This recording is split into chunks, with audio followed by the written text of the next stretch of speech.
Eu acho que mais um minuto e a gente começa. Olá, Aline. Bom dia. Eu vou começando, então. Bom, como sempre, obrigada a todos por estarem aqui. Repito aos que ainda não conheço, mas pelo que eu estou vendo, a gente já tem alguns habituês aqui. Eu sou Juliana Grazini, presidente da Varaquis, que é uma fundação francesa que tem como objetivo melhorar a qualidade e o fluxo das informações sobre alimentos e alimentação do campo à mesa e da mesa ao campo, né? Porque a gente parte do pressuposto, né, de que existe muito problema de comunicação e a gente vai criando modas, nichos, e além disso, as pessoas todas, né, que trabalham do campo à mesa não se falam muito, não se conversam e cada um defende o seu ponto de vista, o que é uma pena, porque a alimentação ela é multifocal. E aí, bom, graças, né, assim, infelizmente é um momento super delicado, mas graças à pandemia, como eu estava falando com a Liliana, eu tive a oportunidade de parar um pouco também e colocar em prática o Papo à Mesa, que é um momento onde a gente fala, cada embaixador ou cada colaborador Veraquis apresenta um livro ou um filme ou um artigo que mudou, que tocou ele de alguma maneira na vida ou como ele aborda o alimento e como ele trabalha, como ele coloca na prática. Hoje, então, eu sinto muito feliz porque temos um livro maravilhoso e duas pessoas que vão falar dele, e principalmente a autora do livro, a Liliana Duarte, que está ali de Guimarães, do lado da cozinha dela. Então, daqui a pouco ela tem que deixar a gente, porque vai começar o horário do almoço. E ela veio, assim, para mim é realmente um prazer contar um pouco do livro. E a Flávia depois vai continuar a apresentação, que era o livro. Mas a escolha é da Flávia.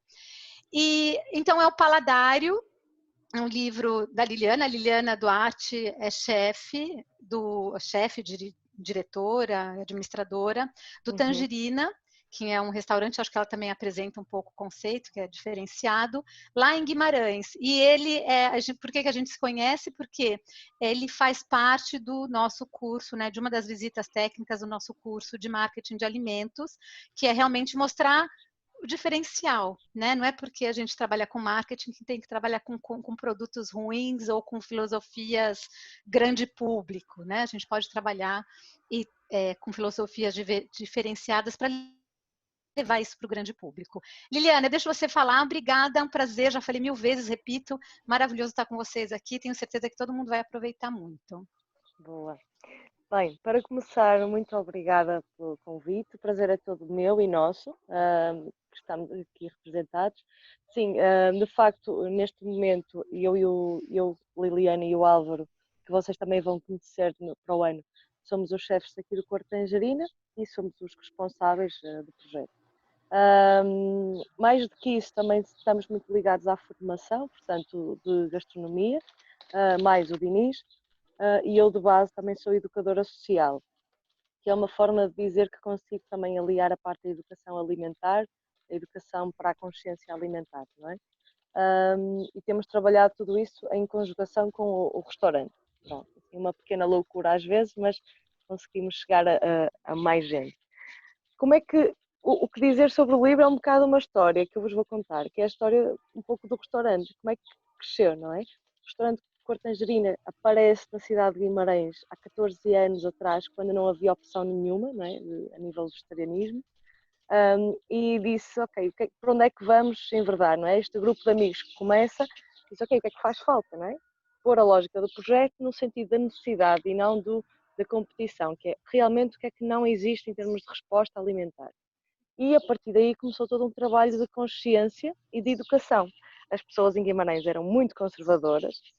Para terem uma ideia, em Guimarães as pessoas diziam, mas vamos lá, é tão caro e só se come merda, não é? Aquele tipo de preconceitos de preciso de carne e de peixe para me sustentar, não é? Então, todo o nosso trabalho foi muito de picar pedra, ou seja, foi as pessoas verem com legume, se for apresentado com uma história, com uma boa apresentação, com os sabores, porque os sabores são feitos de memórias, não é? Então, se eu tiver um tofu, cogumelos ou o que for, independentemente de eu ser ou não vegetariana, não é isso que importa. O que importa é a questão da consciência alimentar, ou seja, de onde é que vem, o que é que eu compro, não é? Se eu trabalho a sazonalidade do produto, se eu trabalho com proximidade com os agricultores, não é? E tudo isto começou a mexer aqui na cidade e nós começamos a mexer cada vez mais nesse sentido e hoje em dia, de facto, conseguimos que a maioria dos nossos clientes, sei lá, 95% de certeza que não é vegetariana e adoram vir cá regularmente, ou seja, entenderam que aprendem quando estão à mesa e gostam de levar isso para as suas casas e para as suas vidas, não é? A certa altura, nós reunimos tantos produtores locais de forma mais ou menos informal, daí surge um mercado biológico na nossa cidade. A partir do mercado biológico começam a chegar pessoas que trazem histórias de várias partes da região, não é? E a certa altura nós temos, espera lá, há tantos testemunhos aqui de coisas que estão a ser ditas e experimentadas que não estão a ser registadas, o que é que faz falta realmente nós escrevermos, não é? Porque escrever também é uma forma de cozinhar, não é? Mas neste caso cozinhar as letras, não é? E as ideias. Portanto, ao escrever também cozinhamos aqui a nossa forma de ver o património vegetal. Nós escolhemos produtos vegetais, então de A a Z, procuramos percorrer o alfabeto, com três princípios fundamentais. Primeiro era a proximidade do alimento, ou seja, os produtos que constam tinham que ser de fácil acesso para qualquer vimaranense ou para pessoas do nosso distrito, não é? No fundo, ou seja, se fizessem uma caminhada ou contactassem um agricultor, que não tivessem que andar de carro, era o conhecimento sobre o alimento, ou seja, que fosse confirmado por alguém da nossa comunidade que de facto o alimento existiu, que foi usado, em que é que foi usado, que tinham memórias à volta daquilo. Ou seja, se alguém tivesse uma memória única, por exemplo, no caso das beldroegas, vocês vão ver que no norte os nortenhos não gostam muito de beldroegas. No entanto, havia 2 ou 3 pessoas que falaram sobre as beldroegas e não era substancial para a questão da amostra, não é? Não era uma amostra muito grande, mas do ponto de vista do sabor e da nutrição era importante falar sobre aquilo para reintroduzir outra vez, não é? Então também ficou. Outros produtos, a maioria deles eram falados por muitas pessoas. Umas só tinham ideias de coisas, não é? Tinham ideias genéricas, outras tinham histórias muito mais trabalhadas, mais particulares, muito mais personalizadas. E foi nessas que incidimos, não é? E o terceiro fator para a escolha dos produtos do livro foi, de facto, perceber o potencial organoléptico, ou seja, um produto, não é? A ortiga, a cidreira, a bolota, apesar de serem um pouco desconhecidos e pouco usados, têm potencial para integração na nossa cozinha hoje em dia. Ou seja, será que podemos rever a identidade alimentar enriquecendo-a com estes produtos? Ou seja, do ponto de vista do sabor, as coisas encaixam, não é? E de facto, na natureza, a nossa grande conclusão do livro é que a natureza é muito generosa, não é? Ou seja, não há nada que não encaixe, tudo está cá com uma função. E o que se liga também com a nossa visão da alimentação. Ou seja, a nossa visão da alimentação é de que os alimentos têm funções, nós somos energia, os alimentos fornecem energia para nós vivermos e trabalharmos, então se procurarmos ter uma intenção na nossa alimentação, vamos conseguir nutrir o corpo e a mente, não é? Porque não está desligado, está tudo conectado de alguma forma. É para não falar do espírito, porque isso às vezes é um bocado subjetivo, mas para quem acredita ou não, mas há uma relação do nosso equilíbrio até espiritual ou emocional com os alimentos, não é? Isso são questões que estão todas conectadas. O que é que eu vos posso contar mais do livro? Ele, primeiramente, no livro, vocês têm uma abordagem teórica sobre como pensar os alimentos, não é? A subjetividade, quem é que intervém, quem é que são os investigadores de alimentação, quem é que são os testemunhos da nossa comunidade, o que é o sabor e o que é o gosto, não é? Porque o gosto é uma coisa muito particular e o sabor é uma experiência muito ampla, não é? Que tem a ver com a memória, com as emoções, com a expectativa, com as comparações, não é? O sabor é uma experiência muito complexa. E depois desta exposição teórica, o livro começa-se a debruçar detalhadamente por cada produto, ok? Nesses produtos há um levantamento etnográfico, no fundo, e botânico, que é alternado, em grande parte, com manchas e destaques para histórias da comunidade, ou seja, da flor, que é o expoente máximo de uma planta, não é? Que é parte do pico reprodutivo, a seguir tem alguém a explicar que há uma manhã para apanhar determinadas ervas, há uma hora, porque é que essa hora existe, não é? Então é um bocado o cruzamento científico entre o que eu fui recolhendo da parte propriamente científica formal e a outra parte que também é uma parte científica, mas que nós chamamos mais o conhecimento informal dos factos, do cotidiano, não é? Porquê? Porque a maior parte das coisas que eu encontrei em pessoas mais velhas têm sempre um fundo estudado por alguém, há formas de confirmar isso. Às vezes são um bocado enviesados, mas quem conta um conto acrescenta sempre um ponto, não é? É por aí. Destas pessoas, o que eu achei mais como missão, sabem? Quando vocês estão a debruçar sobre um assunto, a investigar, e a certa altura dizem, para isto aqui há qualquer coisa que ainda se está a perder. O sentido de missão que nós encontramos foi um bocado estas pessoas vão desaparecer, não é? Porque estamos a falar de pessoas na nossa comunidade já muito velhas, que estavam a chegar aos 60, 70, e a preocupação delas na entrevista era sempre: opá, eu não pude passar isto a ninguém, não pude dizê-lo, não pude escrevê-lo, porque não escreveram livros, não é? Não pude ensinar a um sobrinho ou um neto, porque alguns de facto não se proporcionou, e muitas delas, os sobrinhos não ligavam muito a isso, né? Acabavam por não reproduzir. Elas ficaram contentes porque sentiram que tiveram voz, e isso é uma coisa muito importante na minha forma de estar, que é todos os projetos têm que ser empoderados pelas pessoas que o desejam, que o sentem, então a participação tem que ser muito mais ativa, não é? Nesse sentido. Os projetos nascem das necessidades reais das pessoas, sempre. Se filosofamos, se dispersamos depois a partir daí é uma questão de registro, não é? Mas o cerne é sempre esse. Depois termina com uma coisa muito bonita que são as receitas. As receitas existem, ponto de interrogação, apontamentos culinários. Porquê? Porque a minha medida não é a vossa medida, eu nunca vou ser capaz de dar uma receita na íntegra, porque é uma questão também de personalização. Se eu ponho mais sal, se eu ponho mais ervas, se eu faço uma conjugação diferente, são sempre apontamentos, sempre. Na minha panela vai ser de uma maneira, no Brasil vai sair de outra maneira. Eu já estive no México, portanto, quando cozinhava no México, não tinha nada a ver. Tudo o que eu sabia tive que relativizar porque até a questão do fermento era diferente, ou seja, tudo muda de contexto. Então o desafio aí é, nas receitas, as pessoas que puderem aceder a esses alimentos, tentarem praticá-los em casa e irem testando, não é? Um bocadinho.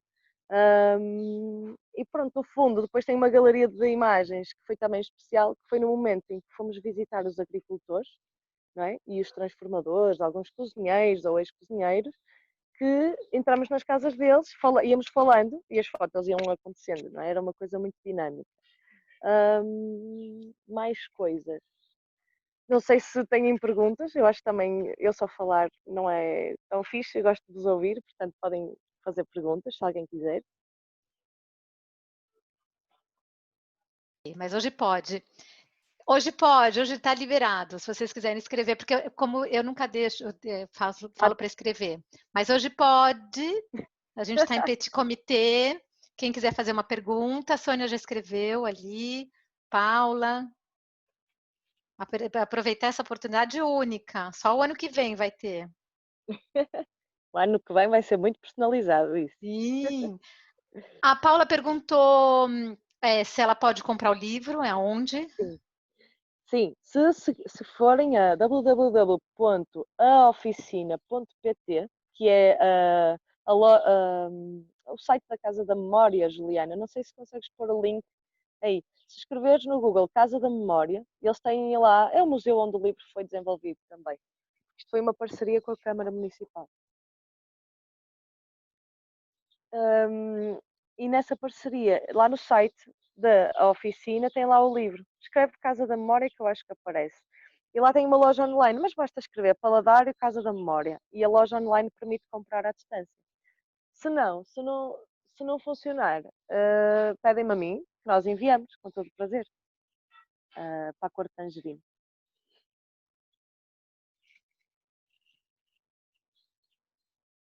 Não estou a ouvir.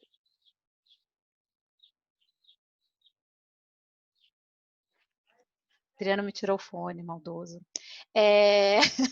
a Sônia está falando que ela vai te visitar em janeiro, ela vai para Portugal e ela Boa. vai até o Tangerina Sim, te ver. anda, Sónia, claro que sim, são todos bem-vindos, até porque estas coisas, né, no Brasil eu imagino que há muitos produtos que vocês não vão encontrar, mas também percebi que nós partilhamos muitos produtos em comum e tal como na música acontece, há coisas que foram daqui para lá e de lá para cá que podem ser outra vez reencontradas, não é? Quer a música, quer a comida, há sempre coisas que nos inspiramos de certa forma. Por exemplo, eu lembro-me de comer as papas de farinha de pau, não é? Pau de mandioca, por exemplo, que todas as pessoas da minha geração comiam e hoje em dia temos uma coisa parecida, que se chamam as papas de aveia, não é? Ou as bols, que estão muito na moda.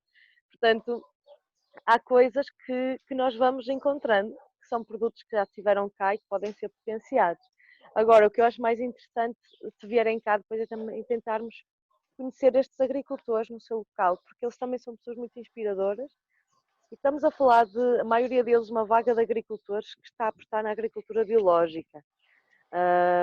E eu tentei também ir dar destaque a esses agricultores. São agricultores que há muitos anos começaram a lutar sozinhos por um modo de agricultura que não era tão massificado. E isso também teve o seu peso, não é? Também demorou.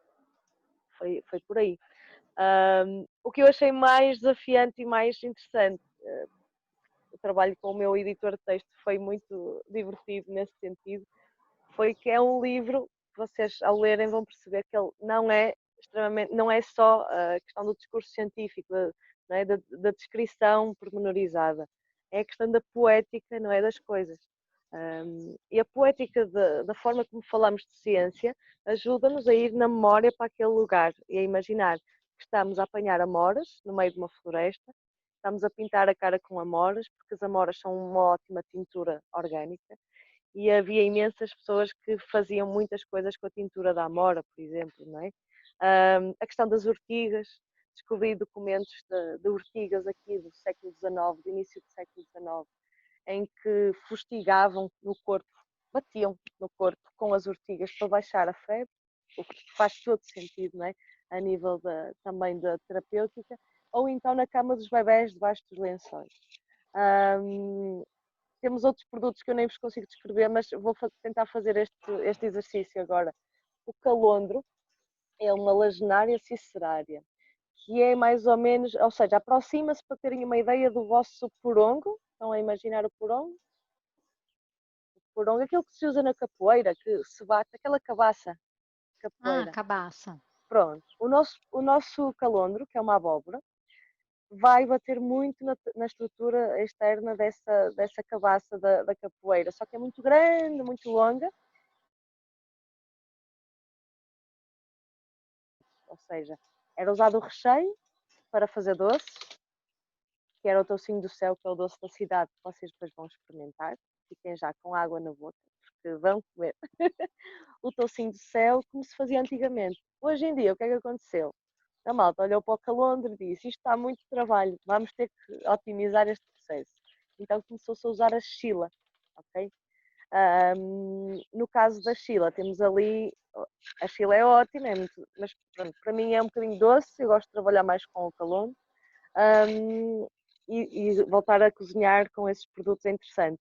Para terem uma noção, o calondro é um bocado como a alfarroba, não sei se já tiveram a oportunidade de experimentar, que é aquilo que eu chamo o impacto das novas tendências, que é um produto que foi usado de uma forma original, ele é alterado porque não dava jeito ou porque a otimização do processo não funcionava, então passa para ser alimentação para animal, por exemplo, um alimento para cavalos, por exemplo, ou para gado, não é, em geral. E agora estão a voltar às mesas dos chefes e dos restaurantes porque afinal aquilo tinha uma história lá atrás que valia a pena recuperar. Então as coisas são sempre tão subjetivas, não é? Tudo dá a volta e acabamos por perceber que nada é definido à partida. Por último, o que eu vos deixava aqui de deixar é que a alimentação, as pessoas dizem muito que comer é um ato de amor. Mais que um ato de amor, ou ao mesmo tempo, é mesmo um ato de revolucionário. Porque pela boca entra comida, mas também saem palavras. E aquilo que eu como tem muito a ver com a forma como eu vivo a vida, como eu faço compras, como eu organizo o meu orçamento, como eu favoreço ou não a economia local versus a economia massificada, não é? Mais encarada. Ou seja, a forma como nós comemos diz muito sobre a forma como nós somos e como nós estamos na vida. E se nós pudermos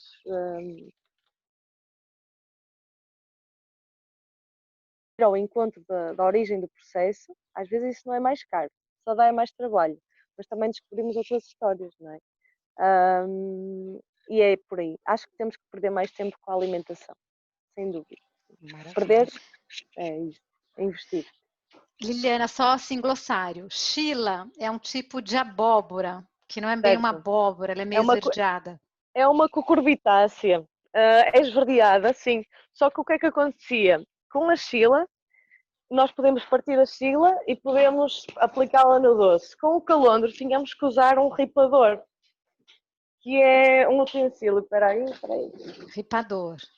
Ripador, Pra eu vou-vos gente é mostrar. tipo um ralador, não é bem ralador, mas é quando rala e faz aqueles fiozinhos finos. Estão a ver? É, bem no Pronto, isto no ripador. calondro ripa e sai assim umas minhocas, não é? Uma espécie de espaguete. Pronto, para fazer este processo com o calondro demora muito tempo. Também por aí a otimização, e eu acho que a questão da Sheila ter ganhado algum destaque aqui, porque era mais rápido, era só partir e usar, não é? E era mais doce, então à partida também tinha todas as vantagens, porque nós estávamos a descobrir o açúcar e a começar a usá-lo, não é? Isto porque o doce que era feito com calondro era usado na doçaria conventual aqui de Guimarães, ok? Ou seja, freiras que estavam a descobrir o açúcar tinham acesso a ele também. Aqui ao meu lado vou-vos mostrar um citrino, que se chama cidrão, que também consta no livro. Ele aqui é só metade, mas ele é muito rugoso e é muito grande. E o interessante do cidrão que eu vos estava a mostrar é que o cidrão começou por ser usado na medicina e pouco a pouco começou a ser introduzido na doçaria, ok? Hoje em termos decorativos, porque acham que não dá muito sumo e acaba por não ser, lá está, tão prático para trabalhar porque não dá tanto sumo como o limão. O cidrão tem uma casca espetacular, que eu nunca vi daquilo, que liberta um aroma, um cheiro fantástico. Então, para a doçaria, era ótimo usar aquilo nas caldas de açúcar, por aí, não é? Portanto, são tudo exemplos de produtos que, isto para dizer que dão trabalho, ou seja, voltar a investir neles dá trabalho, e eu acho que foi por isso que as pessoas começaram a distanciar de coisas que não acompanhavam o ritmo que nós queríamos como sociedade, não é? Então, como nós estamos todos a pensar aqui juntos nesta conversa, o slow living, não é? O viver devagar, comer devagar, não quer dizer que estejamos a bloquear, significa que estamos a pensar e a pôr uma intenção na nossa forma de viver. E se há coisa que eu acho mais bonita na vida é colocar uma intenção naquilo que somos e naquilo que fazemos, não é? E isso vai da comida até ao resto, não é? É tudo o resto. Maravilha. Sônia, você que ficou com dúvida, mais a outra palavra? A Sheila, o calandro ela explicou. Calondro, calondro, Calondro. Calondro. Tem calondro. mais alguma coisa, alguma pergunta? Paula, você tinha falado, aproveita que hoje está liberado. Fala o que você queria falar. Oi, Liliana, prazer Oi, tudo conhecer o bom? seu trabalho. Eu estou aqui sem câmera que eu não consegui fazer o ajuste, mas eu fiquei assim encantada com a ideia, né, do seu restaurante, qual é a sua ação, né, no arredor, enfim, com a comunidade.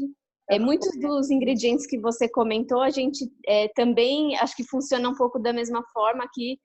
Pelo menos em São Paulo, né, que é onde eu moro, a gente tem alguns usos, sim, mas muitos estão restritos a esses ingredientes a estarem nos quintais das pessoas. Então, a biodroga mesmo é uma folhinha, né, que a gente tem, mas nem todo mundo ainda sabe usar, né, ou então se perdeu essa noção de como usar mesmo. Mas tem alguns restaurantes que começaram a reintroduzir também, né, porque, enfim, querem entender, compreender mais e resgatar mesmo algum uso anterior. Então, eu fiquei muito encantada mesmo com essa possibilidade do seu trabalho. Parabéns. introduzir, eu sou um bocadinho crítica, mas não é no sentido negativo, é no sentido positivo, que é importante os restaurantes reintroduzir, mas é muito importante não tornar este tipo de comida uma comida de elite. Ou seja, Claro. isto não tem que ser uma coisa para uma minoria outra vez. Isto tem que ser uma coisa em que eu sei que não preciso de ir ao shopping para alimentar a minha família, porque há um autor que eu depois vou ver se, quando vocês vierem cá, Juliana, a ver se vos apresento outra pessoa que vocês vão adorar, que estuda as bolotas. Ok? Conhecem o termo? Bolotas? É o que come, acho que a gente deve saber que é o que come o porco que faz o Ramon É isso, Negra. é isso mesmo. Esse senhor é uma personagem incrível na Galiza. Ele é mesmo aqui vizinho de cima. A Galiza é muito perto da nossa cidade. O que é que ele diz que eu acho incrível é a nossa relação com o património silvestre determina o nosso grau de liberdade como comunidade. Porquê? Porque se eu vou dar um passeio, se eu vou viver, e se eu preciso de um shopping para me fornecer o alimento que me vai manter viva, então eu estou dependente do sistema.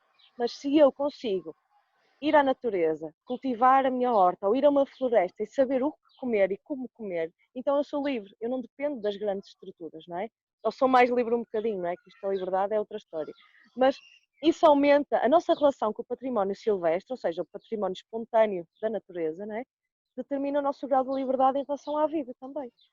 E eu acho que isto é incrível, porque se nós vamos realmente tornar estes produtos, que muitos deles eram usados em tempos de fome, eu tenho testemunhos de pessoas que comiam arroz de determinadas ervas aromáticas, porque não tinham mais nada que comer.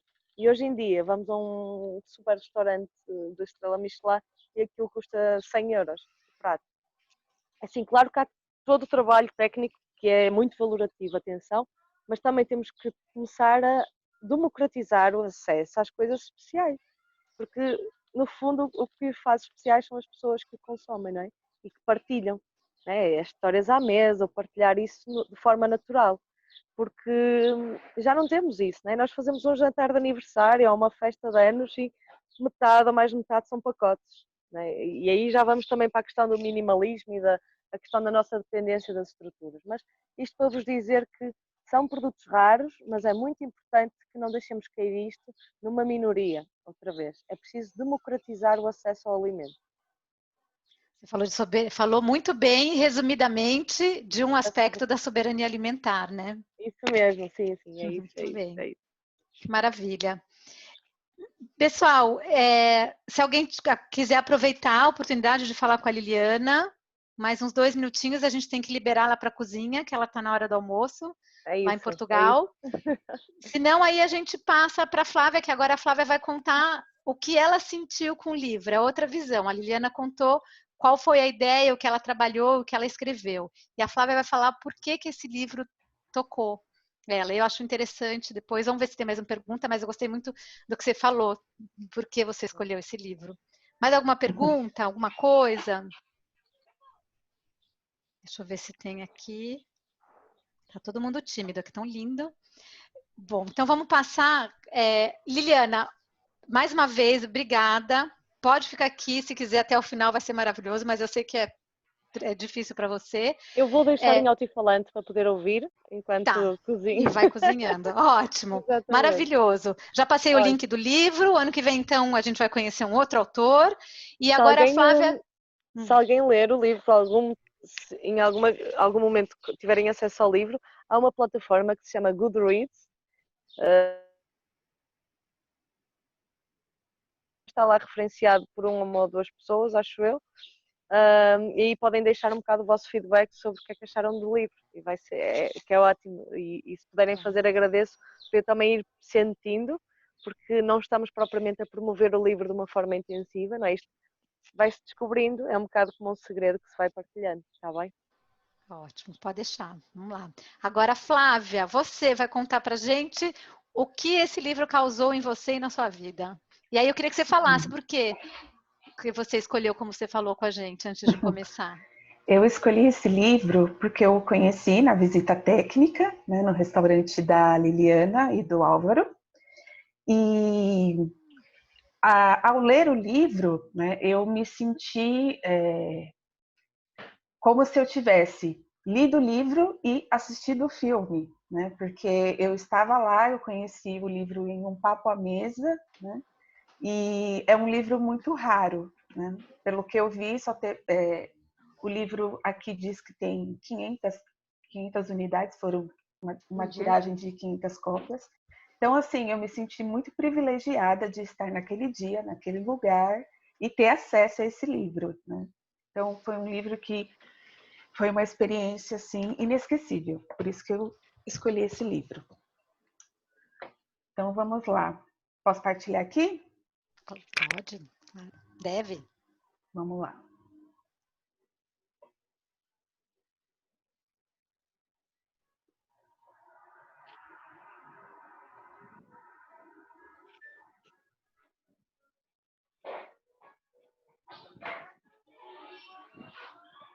Tá aparecendo aí para vocês? A minha Sim, tela? agora sim. Certo. Então, vamos lá. O livro que eu vou apresentar é o Paladário, né, da Liliana, que vocês já conheceram. Ela conversou bastante com a gente. Então, estou nessa missão, né? Essa responsabilidade de apresentar esse livro do meu ponto de vista, né? Da experiência que eu vivi. Então, aqui a gente tem o verso do livro, né? A contracapa.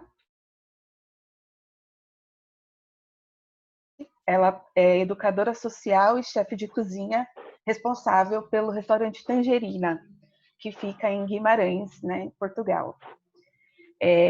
Eu separei esse comentário aqui, que foi justamente do site que a Liliana passou, que tem o comentário das pessoas sobre o livro, né? Então, ele fala que são histórias estimuladas pela memória sensitiva, que o tempo foi diluindo na memória individual e coletiva, que foi justamente essa a inquietação da Liliana, né, que fez ela buscar e registrar, né? E mais que um patrimônio, esse livro mostra uma herança, né, alimentar de pessoas, né, de um grupo, de uma sociedade. Então, o que eu achei muito legal nesse livro, que eu vou abordar agora, que ele é mais que um livro, né? Vocês estão vendo aí a foto da capa, né, e da lombada do livro. É um tecido, não sei se dá para perceber na foto. É um tecido. Eu até separei aqui para mostrar, porque é um livro sensorial a todo momento, né? Você aí muda a textura, aqui parece plástico, dentro é papel, e a gente tem também esses contrastes, né? Como está nessa foto aí. As receitas existem, apontamentos culinários. Então, você sai de uma página que é em branco, vai para um tom de verde que já desperta a sua visão. Esses pontinhos verdes, quando eles surgem na página, dá vontade de passar a mão, parece que vai sair. Então, eu achei esse detalhe, essa poética do livro, que é os 5 sentidos, né, como ela apresenta no começo, no início. Então, aqui eu separei, né, o sumário do livro, que tem a primeira parte, que ela explica todo o processo, a escolha dos alimentos. As pessoas entrevistadas foram 85 pessoas, né? E não foi uma entrevista simples, de perguntas e respostas, né? Ela fala muito da importância de ouvir, né? A história que a pessoa tem para contar sobre aquele alimento. Então, quando você lê, eu me senti ali na praça do mercadinho biológico, como se eu estivesse sentada e alguém de Guimarães me contando, né? Uma história da avó ou de um cheiro que senti. Ela fala como foi o processo, né, de montar esse trabalho.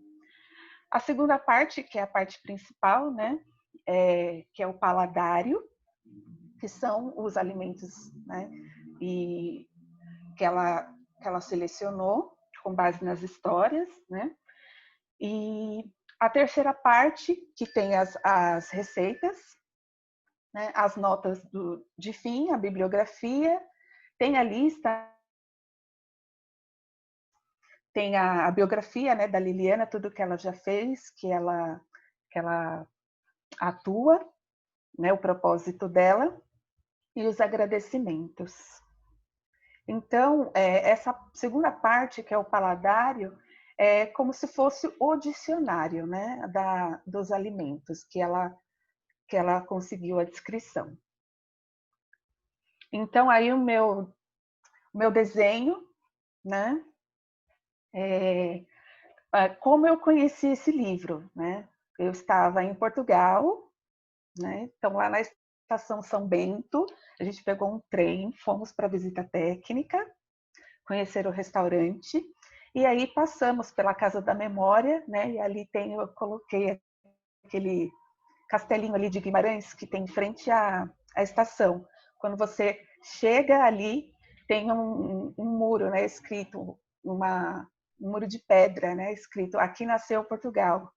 Então, eu tentei representar aí nesse desenho como eu conheci, né? O caminho que me levou até a Liliana, né? Que foi o ano passado, foi em julho, né? No curso de marketing, né? Especialização em marketing que eu fiz pela Veraquis. Então, fomos a turma toda, né? Para Guimarães. E nesse dia eu me lembro que tinha escoteiros, mirins no trem, e foi tão divertida a nossa viagem, e são coisas assim que eu guardei, justamente porque esse dia eu senti que era muito especial, então ficou muito na minha memória, as crianças junto no trem indo com a gente.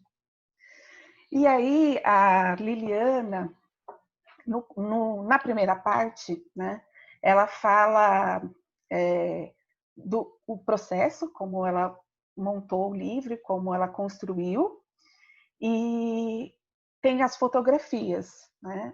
O livro ele tem textos, fotografias, e as fotografias elas são um momento de transição, né? De uma parte do livro, né? Da primeira parte para a segunda, da segunda parte para a terceira, a gente encontra as fotos, né? Que ela registrou. E esse fouet, né? Que foi uma foto que eu destaquei, justamente porque eu fiquei olhando ele assim, né, e parece que ele tem muita coisa para me contar. Olha como ele é tortinho, né? Olha quanta coisa será que ele já bateu, né? Então, quantas pessoas, né? Quantas gerações será que usaram esse utensílio? Então, eu achei essa foto muito simbólica, né? E que remete muito à memória, né? Que nessa primeira parte ela também fala muito dos 5 sentidos, que não adianta eu escutar, né, a história e não entender o sentido que envolve aquela memória que a pessoa está me contando. Então ela está me contando com um sentimento de tristeza, ou ela está me contando com um sentimento de alegria, das memórias. Então é isso que está ligado a esse patrimônio. Não é simplesmente um catálogo dos alimentos de Guimarães, né? Ele traz muita história, muita memória. E esse trecho, né, que eu achei interessante, é que a preservação dos gestos é o que mais importa. Pôr as pessoas a falar na primeira pessoa, pois isso não teremos daqui a muitos anos. Gravar os gestos na casa das pessoas, uma série de pratos mais simples, pois daí ninguém fala. As pessoas não sabiam escrever, muito menos teriam dinheiro para livros. O mais difícil é a reprodução dos gestos. Continua a não haver história da gastronomia dos locais. Não há descoberta da história da gastronomia, há ainda poucos estudos. Vamos muito pelo superficial, vamos por essa cozinha moderna, o que é bom, mas ainda não há descoberta. Valorizar socialmente uma profissão é a forma de manter, né? essa profissão, né, valorizada e no tempo, né? E quando ela fala dos gestos, né, eu lembro de muita coisa que eu comia na infância, que a minha avó fazia, que minha mãe fazia. Só que se parar para me perguntar os gestos, né, como elas faziam, eu não vou me recordar assim 100%. E são coisas que eu não recupero mais. Então eu posso ter lá o alimento e ele se perdeu, aquele gesto, e aquilo, como a Liliana falou, na minha panela fica diferente, na panela dela é de outro jeito. Então, os gestos, né, é uma parte um pouco mais sensível, um pouco mais delicada de se estudar, de se pesquisar, né? Precisaria ter uma câmera na casa das pessoas para a gente conseguir fazer esse registro, né? Então, eu achei essa parte muito, muito importante, né? Ela traz uma relevância que, além daqueles alimentos, ainda tem os gestos, né? As tradições culinárias de cada família, e que realmente é muito sensível de mensurar. E aí, essa foto também eu selecionei, né, em uma das passagens do livro, que parece muito a cozinha da minha avó, muito, e retrata, né, aquela cozinha simples, né, da região, da sociedade, daquela comunidade, e que é o dia a dia, né, é o cotidiano, é o que a gente se alimenta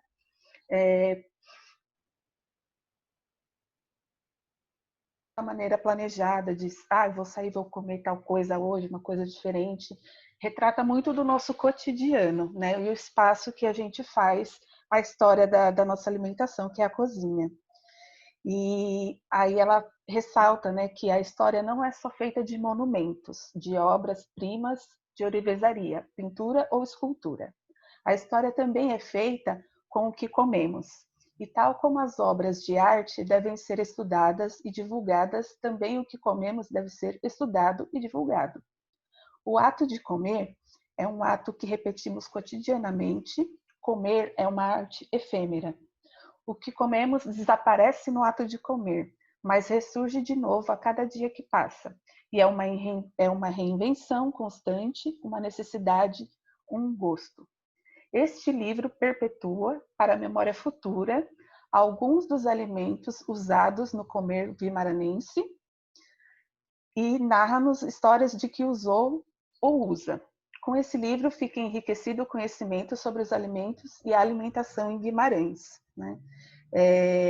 Eu acho muito simbólico quando uma pessoa ela pensa global, né, e age local.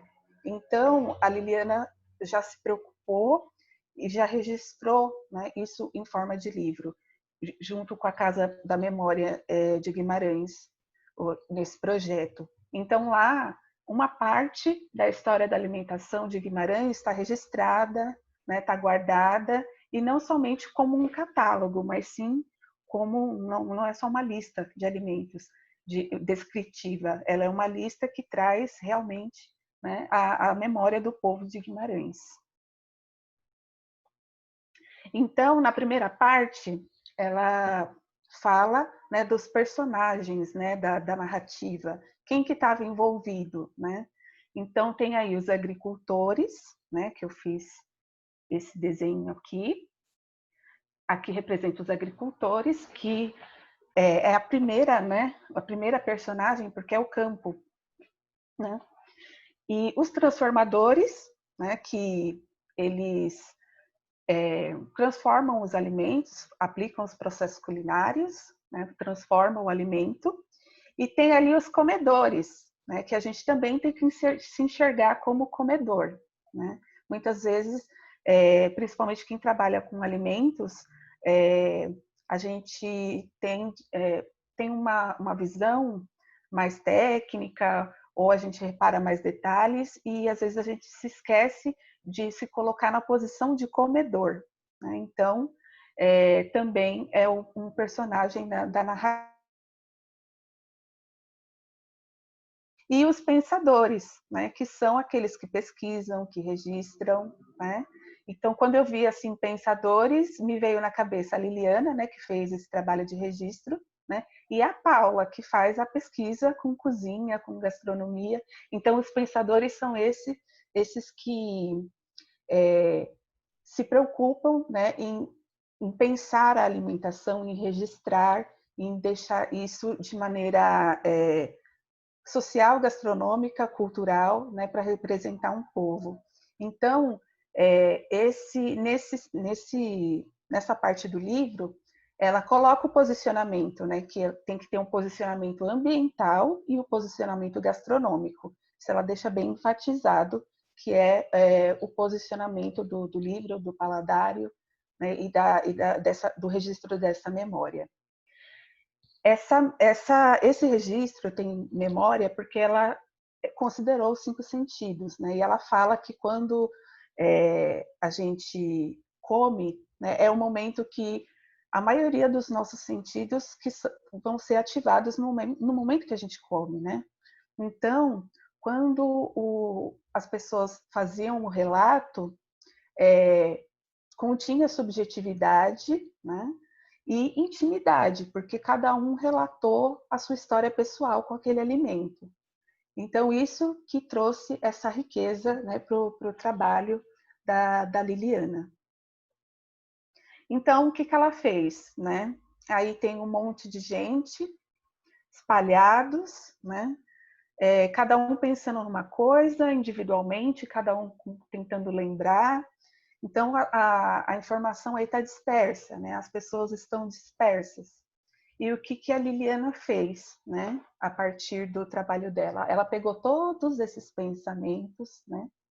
Todas essas dúvidas, todas essas preocupações aí que as pessoas estão pensando, né? E ela reuniu isso, né? Ela pegou o pensamento de cada um, né? Fez essa rede, conectou e ouviu cada um deles, né? Considerou qual era a parte dele, formador, se era o comedor, e ela descreve, né, o perfil de cada um. Então, ela conseguiu reunir, né, o pensamento de todo mundo.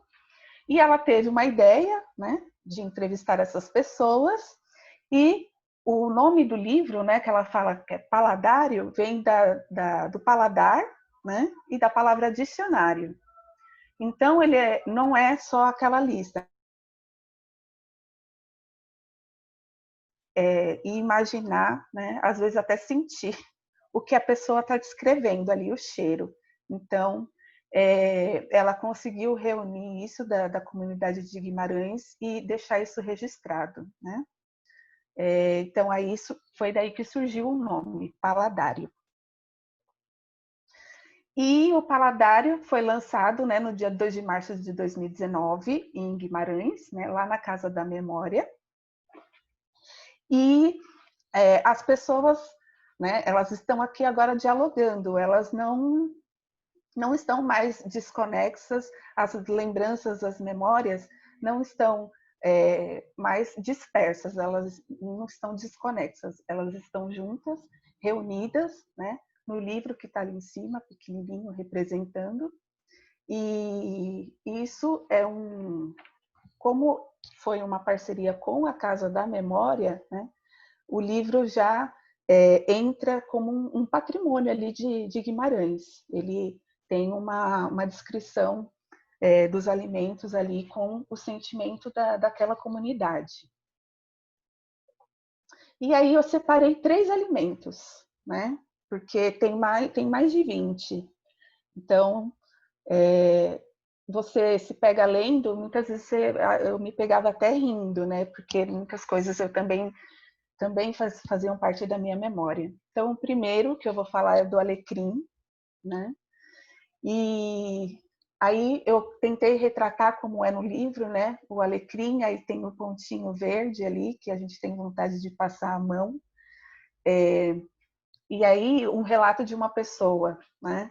Numa oficina que fiz sobre ervas aromáticas, lembro-me de um menino não conhecer pelo nome o alecrim, mas quando viu, exclamou: "Ah, é a erva de salgar as azeitonas." Sabia muito mais que os outros, pela vivência que tinha. Ele não sabia qual era o nome, mas na hora que ele viu, ele assimilou a uma vivência dele. Então, era essa memória que ele tinha do alecrim, né? E tem o relato de uma segunda pessoa, né, que fala: "Há familiares meus que associam alecrim a funerais, pois havia o costume de aspergir os mortos com alecrim e água benta. Mas não é a isso que eu associo apenas. Lembro-me de entrar na igreja na Sexta-feira Santa e ver o caixão do Senhor morto e ficar ali com aquele cheiro intenso a alecrim. Cobriam o caixão com ramos de alecrim sempre que o cheiro de alecrim, coloco-me nesse tempo." Então, sempre que ela sente, né, aquele cheiro, ela se transporta na memória dela, né? Então, eu acho que esse exemplo aqui já fica bem claro que o quão rico, né, é a descrição dos outros alimentos que tem no paladário, né? E o segundo alimento que eu separei, que é a erva cidreira, né, que é eu me lembro também do chá da minha infância, e ela começa com a frase de uma autora, né, que é Hildegarda. Ela coloca: "A melissa é quente e o homem que a come gosta de rir, alegrar-se, porque o seu calor se comunica ao baço, que é um órgão frio, e o que contenta o coração." Né? Então, o chá quente, ele tem aquela coisa de deixar alegre, né? Deixar mais relaxado. E muitas pessoas no livro remetem a essa memória de lembrar da avó, do momento de deitar da avó que vinha com a caneca de chá. Então, uma outra pessoa relata: "Cidreira é das ervas que eu mais gosto. É por tudo, mas principalmente a memória de infância, onde minha avó misturava cidreira com hipericão vulgar, que é a erva de São João, né? Aquela flor, a florzinha. Nós íamos lá à tarde e o chá era sempre de hipericão com cidreira. A planta em si, verde, tem um cheiro que eu adoro. Lembra-me a minha avó num ritual de chá. E o seu cheiro é leve, maravilhoso. Considero a antisséptica e com óleos essenciais que, quando a planta é colhida fresca, tem o seu potencial. Podemos conservá-la também seca." E nessa parte que fala da erva cidreira, tinha-se uma crença. Eles não sabiam o motivo, mas eles sabiam que a erva cidreira, quando era colhida no dia de São João, ela tinha sua melhor performance no chá. Ela estava no seu ápice ali de crescimento, né? De ser aproveitada. E eles não sabiam o motivo, mas tinha essa crença: dia de São João é o melhor dia para comer erva cidreira. E a Liliana pega a referência científica e ela explica, né, que a poda da erva cidreira deve ser feita em meados de julho e agosto, né, que é a época certa para fazer esse procedimento na planta. Então, as pessoas associaram, né, como não tinham estudo, como não sabiam ler, não sabiam escrever, elas associavam ao dia de São João, que era ali, né, junho, julho. Então, eu achei isso muito curioso, né? Porque é uma maneira de isso se perpetuar, como aquele telefone sem fio, né? É melhor podar no meio do ano, né? Melhor podar no São João, que fica mais bonita a planta. E aí vai passando de geração em geração e fica, não, no dia de São João é a erva. Então, eles associaram a erva cidreira ao santo, né? Que no dia do santo ela era melhor. Eu achei isso muito curioso. E o último alimento que eu escolhi, né, a maçã, que começa, né, também com a frase de um outro autor: não podemos dar uma perspectiva romântica a essas variedades, né, de maçã. Temos que lhe dar uso. Né? Então, ele fala que tem toda aquela coisa de escolher o tipo da maçã, mas, na verdade, a gente tem que, né, independente do tipo de maçã, a gente precisa dar uso, né, não ficar romantizando. Então, esse é o relato de uma pessoa, né, que eu achei muito engraçado, né, como ela se lembra do alimento, que ela diz: havia o chamado quarto da fruta, um quartinho interior, com prateleiras a toda volta, onde se punha fruta, nomeadamente as nésperas de Guimarães e as maçãs também, que eram postas ali naquele quartinho, né, nas prateleiras. E era também o quarto do castigo, um quarto escuro, e era um cheiro de tudo isso. Castigo durante um quarto de hora e pronto. Lá comia 2 ou 3 peças durante o castigo. Então, foi associado a um momento, né, da vida que não era tão legal assim, porque era o castigo, mas lá dentro acabava comendo 3 peças e refletindo, né, no que fez.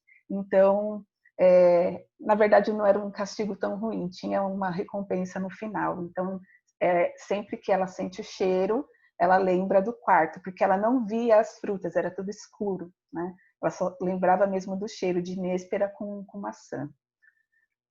Tem uma memória bem particular, bem individual mesmo.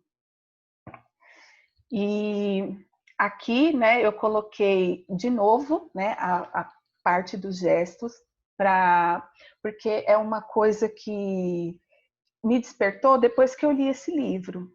Porque eu lendo, eu falei, nossa, olha, agora eu entendo tudo da história da alimentação de Guimarães. Mas eu não sei, porque eu não sei os gestos, né? Não tem como, muita coisa não tem como resgatar. Então, nos apontamentos culinários do final, eu fiquei tentando imaginar transformar o alimento. Então, por mais que a gente leia, que a gente leia com esses relatos individuais ou que a gente leia em outros livros, a questão do gesto é uma coisa que a gente vai sempre imaginar, né, se não tiver o registro. Então, é uma coisa ainda que eu nunca tinha parado para pensar, né, em livros de receitas e tudo mais, né, que a importância do gesto. E aí o que me marcou nesse livro, né, foi que eu conheci lá com a Liliana. A foto quem tirou foi minha amiga Alice. E a foto saiu assim, ela não está editada, porque a gente estava mega atrasada, porque o trem ia sair acho que em 10 minutos. E eu acho que eu fui a última pessoa a tirar foto e depois disso a gente teve que sair correndo, senão a gente ia perder o trem. E aí ela colocou para mim, né, com carinho para Flávia, que possas inspirar outras pessoas através de sua sensibilidade, registrar a memória coletiva, atua com propósito, né? E aí ela deixou ali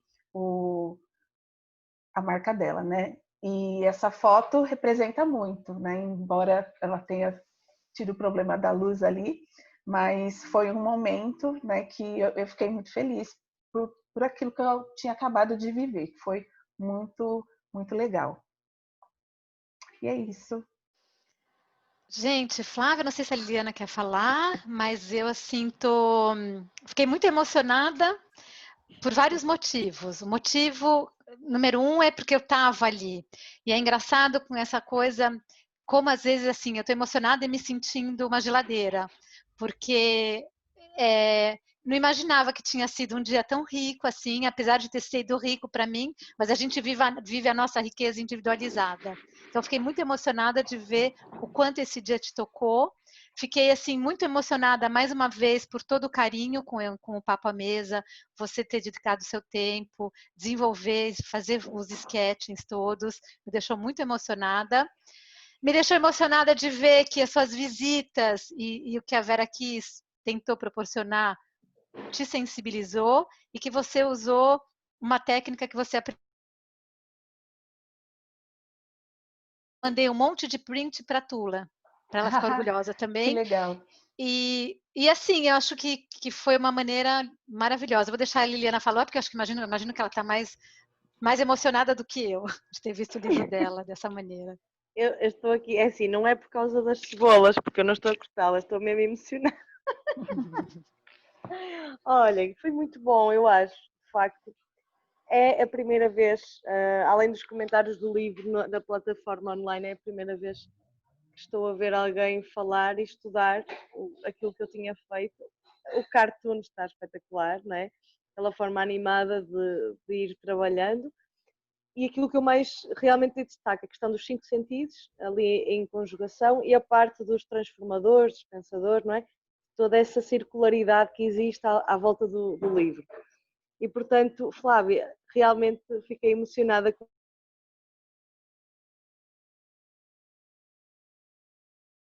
tinhas uma sensibilidade enorme para estas questões e de facto não me enganei, porque hoje surpreendeste aqui com esta tua visão tão completa.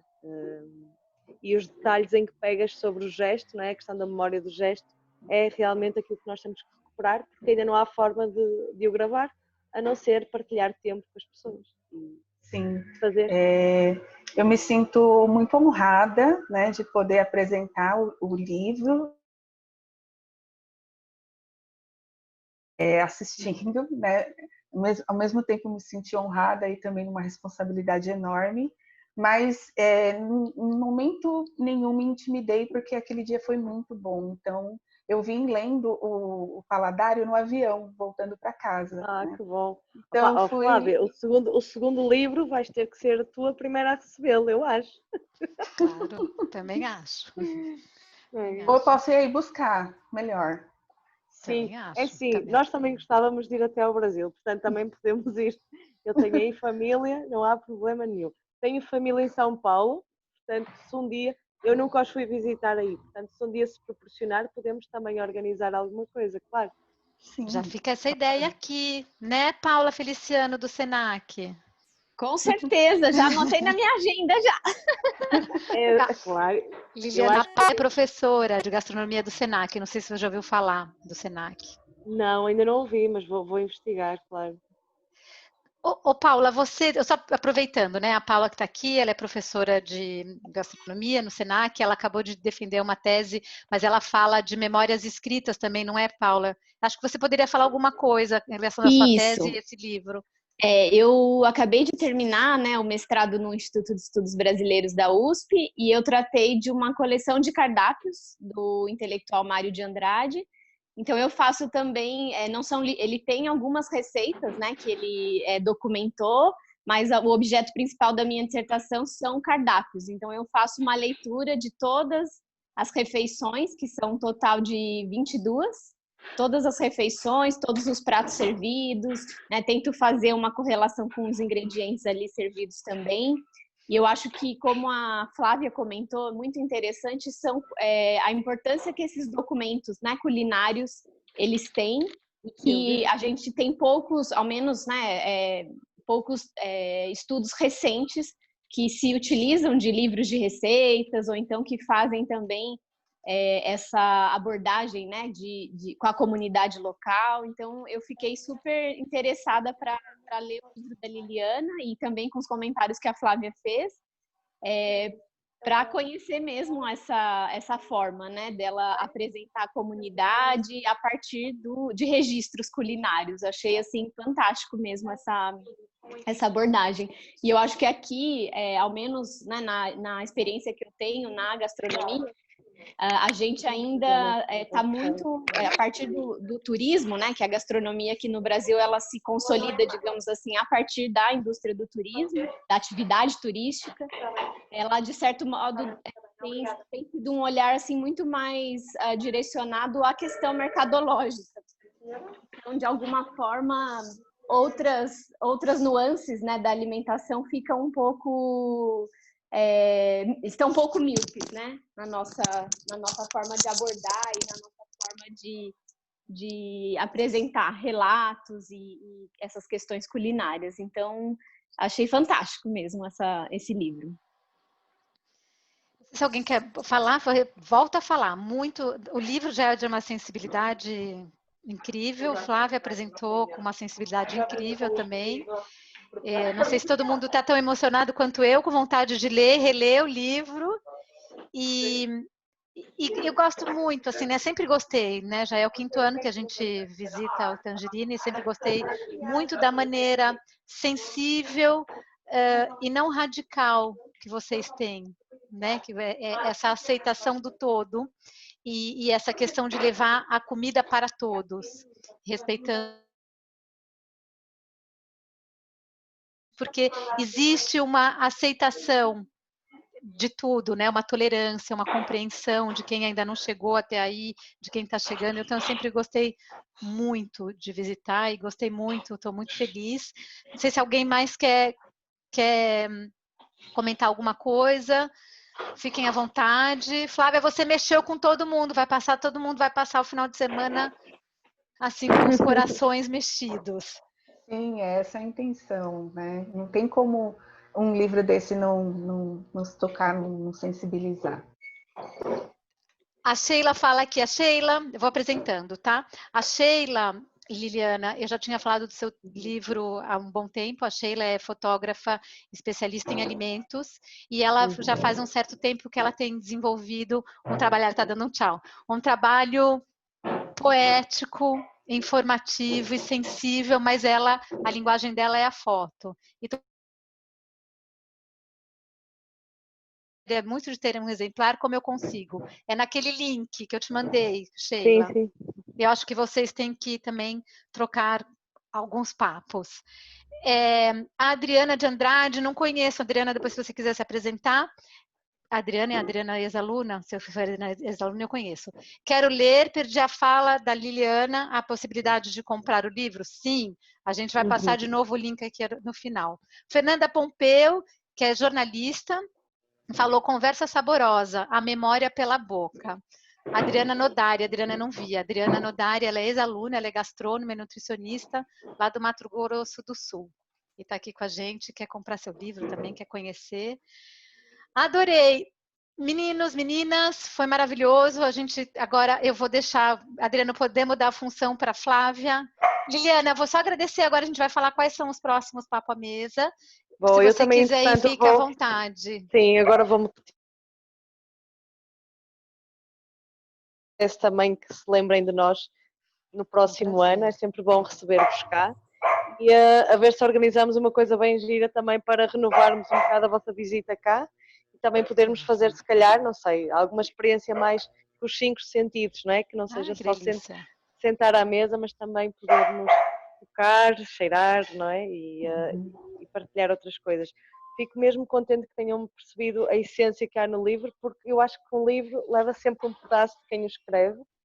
E no meu caso, essa poética que há no encontro entre a botânica, a ciência e o relato da comunidade era mesmo é a minha forma de estar de forma geral, portanto eu queria passá-la para o livro, não é? Sempre esse cruzamento entre um polo e o outro, não é? E é isso, olhem, obrigada, está bem? Eu que agradeço, obrigada, foi um prazer. Vocês são fantásticas e fazem um trabalho muito bom também a este nível da perpetuação da memória alimentar. Vamos pode iniciar um tchau e Ai, sim! Peraí, é o outro chefe, que é o Álvaro Diniz, cadê? Ali, lá no fundo, tchauzinho! Beijinho para todos! Tchau, sucesso beijinhos. Aí na reabertura, beijinhos! Obrigada, até já. Obrigada. Até já. Obrigada. Agora a gente vai fazer a falada dos próximos encontros. O Adriano vai pôr aí na tela e vou desafiar a Flávia para apresentar. Próximo. Os nossos próximos cursos, né, os eventos. Agora, no final de junho, né, tem um evento que é muito rico, tem muito profissional bom. Tem as pessoas que vão falar, né, são pessoas que têm um ponto de vista diferente e que é o curso em parceria com a Odela, né, que é a Alimentação, Avanços e Controvérsias. Então, Odela é Alícia, Fundação Alícia do Ferran Adrià. Sim, né, Ferran Adrià Grandi, e que é do dia 29 de junho a 4 de julho, né? Ou seja, é um período aí que está perto, mas a programação está muito incrível. Não deixem de fazer por questões financeiras, falem comigo, é imperdível, conversem comigo, ok? Porque é imperdível mesmo. Vamos lá. Próximo. A comida na boca do povo, né? Comunicar sobre... Não, esse é a comida.com. .com. Já fiz esse curso, sou suspeita para falar, né? Então, é um curso que te abre a mente, te faz comunicar com eficiência, né? E te mostra uma outra abordagem, né? Que não seja a científica, aquela de que o público leigo tem uma certa dificuldade de entender em como a gente se comunicar com essas pessoas. E aí você vai direcionar para o seu nicho, para o seu público, né? Então, é uma maneira de estar mais próximo e de humanizar aquilo que você comunica sobre os alimentos, né? Para ter interação, ter feedback e não só a informação, né, jogada ali no site. Esse curso é muito bom, maravilhoso. Próximo. Papos à mesa. Os papos à mesa, né, já que vem no primeiro dia 11 de julho do segundo semestre, né, que vai ser a Roberta. Ela vai apresentar um filme, né? É o primeiro filme que teremos apresentado aqui. Agora a gente apresentou livros, né, tal, e esse vai ser um filme. Eu estou muito curiosa para ver. Né? Também. Estou curiosa aí para a apresentação da Roberta. E o segundo papo à mesa, né, que vai vir com a Luciana, que ela é especialista em chocolate, então ela vai falar, né, do livro dela, que marcou, e que é Floresta, Cacau e Chocolate, né, que o título eu estou deduzindo algumas coisas aqui na minha cabeça, então eu acho que vai me interessar muito, né, de agricultura biológica, né, então, porque tem aí a palavra floresta, né, então eu estou muito curiosa para esse papo à mesa. Temos o Alex, né, nosso embaixador querido, né, ele vai apresentar a arquitetura de escolha na área da alimentação, né, mas ele vai se basear em mais de um livro para fazer essa apresentação. Né. Então, em seguida, vem a Maria Clara, né, Prata Gaspar, que também está no programa do Alimentação, Conceitos e Controvérsias, né? Ela vai apresentar no Papo à Mesa em setembro, né, sobre o peso das normas. Concepção do comer saudável entre nutricionistas, mulheres leigas, francesas, espanholas e brasileiras. É a tese de mestrado dela, doutorado, desculpa. E teremos também a Semiramis, né? Professora doutora da Unifesp, muito referência, ela é uma referência muito forte, né, na questão de técnicas, né, gestos, técnica dietética, aproveitamento, alimentos regionais, né? Ela tem um laboratório que estuda muito isso. Então, ela vai falar sobre a biodiversidade no Papo à Mesa, né, em setembro. Muito bem, Flávia, ainda te desafiei. Gente, mais uma vez, Flávia, eu queria agradecer pelo banho que você deu de sensibilidade. Eu acho que eu vou agora fazer as visitas de outra maneira, tentando sentir mais a sensibilidade de vocês do que curtir sketchings. Foi maravilhoso ver o quanto você se dedicou, foi maravilhoso ter tido a oportunidade de estar com a Liliana, foi maravilhoso ter estado com vocês todos aqui, e posso falar que quem está aqui são pessoas diferenciadas, porque era um tema diferente, um livro diferente, e vocês tiveram curiosidade de estar aqui com a gente, estão até o final.